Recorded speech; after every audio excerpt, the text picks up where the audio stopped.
All right, welcome to the show today, ladies and gentlemen. We got the coroner, Mr. Leon Jones. All right, Mr. Jones. We're gonna start out. For people that might not know, what's your job? What exactly you do? Are you a form of a law enforcement, or you're a doctor? What's your job? You could say I'm a former law enforcement, but as coroner, we do death investigations. All right, we pronounce people dead on the scene, in a house. Anyone that dies outside a medical facility, anyone that dies less than 24 hours admission of a hospital, you have to notify the coroner. If you die from a wreck, injury, suicide, gunshot, for any length of stay, meaning if you come in, if you get shot on Monday and die 2 weeks later, you're still supposed to notify the coroner. The coroner has jurisdiction. In conjunction, the coroner notifies the sheriff department to let them know that John Doe got shot on Monday, John Doe died on Friday. It's a coroner's case. Anyone dies in the emergency room, it's a coroner's case. The coroner is responsible for signing that death certificate in Georgia, okay? Not the patient's private physician. Anyone die in the emergency room, it is a coroner's case. That's a law. Georgia statute 45-1620 is a Georgia code. That's what we do. Investigation in conjunction with the sheriff department, the fire department, U.S. Marshal, any law enforcement agency. We do investigation with them. We pronounce people dead. That's what we do. Okay. Is it true that if something happened to the sheriff, you next in line? Supposed to be by the Georgia law is if something happened to a sitting sheriff, the coroner is obligated to take over his duties. But that's up to the governor. A lot of time the governor will appoint the coroner to take that position. Sometimes he won't. Sometimes he'll appoint the chief deputy or anybody. That's up to the governor. And my point of view, as busy I am in Macon, Georgia, I don't want nothing to happen to David Davis. I got enough on my plate as it is. Okay. So you say you mostly deal with deaths?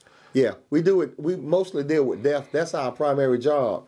But as coroner, I believe death prevention is what I focus on a lot. We talk about guns. Now, let me be clear. Guns don't kill people. People kill people.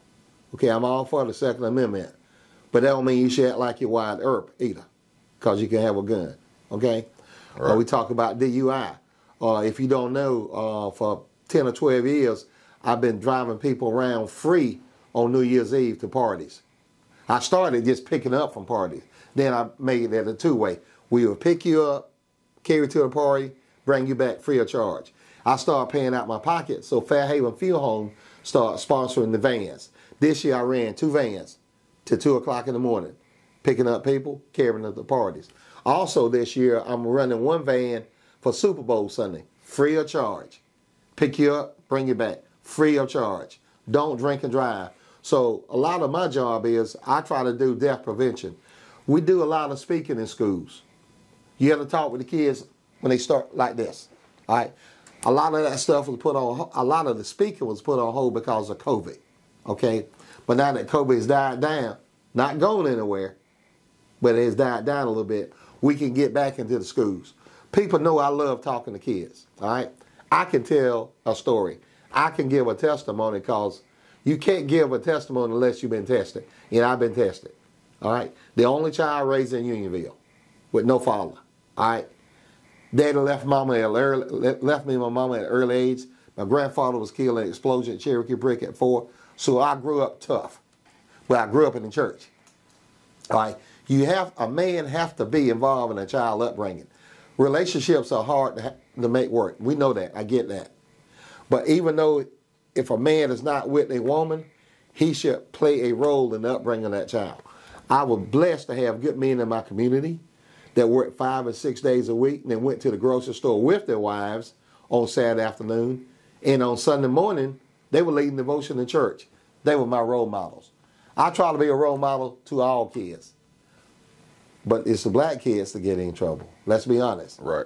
Okay, let's be honest. I don't sugarcoat it. I'm uncut and full throttle.